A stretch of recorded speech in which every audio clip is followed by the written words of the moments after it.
السلام علیکم، آپ دیکھ رہے ہیں چلتا ٹی وی اور میں ہوں سلمان چودھری۔ سب سے پہلے نظر ڈالتے ہیں برطانیہ میں موجود پاکستانی کمیونٹی کی اہم خبروں پر۔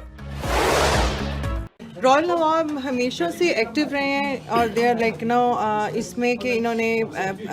پاکستانی ایکٹرز، سنگرز اور جتنے بھی آرٹ سے لوگ ہیں کریٹیو سائڈ سے، یہ ان کو ہمیشہ ہیلپ آؤٹ بھی کرتے ہیں، plus they always like very welcoming. اور میری یہ بہت ساری وشز ہیں رائل نواب کے لیے اور ان کی ٹیم کے لیے اور ان کے جو ہیں بیہائنڈ دا ٹیم جو ہوتے ہیں۔ اوبیسلی ایک مائنڈ ہوتا ہے جو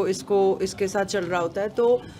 وہ اپنے لوگوں سے اتنا پیار کرتے ہیں کہ وہ ہمیشہ کچھ نہ کچھ یہاں پر ان کے لیے انٹرٹینمنٹ کے لیے اور کچھ نہ کچھ یہاں پہ، میرے خیال میں ہمیشہ ہی میں نے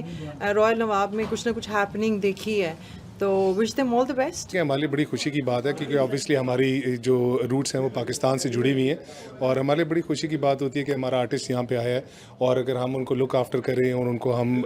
محسوس کرائیں کہ ان کی محبت جتنی پاکستان میں ہے اتنی یہاں بھی ہے، اور یہاں کے لوگ بھی جو ہیں وہ پاکستان سے جڑے ہوئے ہیں اور یہاں آتے ہیں، ان آرٹسٹ کو ملتے ہیں تو ان کو بھی ایسا محسوس ہوتا ہے کہ وہ پاکستان کے ساتھ جڑے ہوئے ہیں۔ اور بہت ساری جو نئی جنریشن ہے جو پاکستان نہیں جا سکتی یا کافی عرصے بعد جاتی ہے، ان کے لیے بھی ایک ایسا موقع ہو جاتا ہے کہ وہ بھی ایکٹرز وغیرہ کے ساتھ انٹریکٹ کر لیتے ہیں۔ رائل نواب کا ہم دل سے شکریہ ادا کرتے ہیں کہ وہ پاکستانیوں کو، اوورسیز پاکستانیوں کو اسپیشلی دیار غیر میں یہ موقع فراہم کرتے ہیں کہ نہ صرف پاکستان کے لذیذ دار کھانے کھائیں بلکہ آلسو پاکستان کے کلچر اور آرٹسٹ سے بھی مل سکیں۔ تو وی آر ویری گریٹفل اور آئی ہوپ کہ یہ سلسلہ جاری رہے گا اور دوسرے بھی اس کو فالو کریں گے۔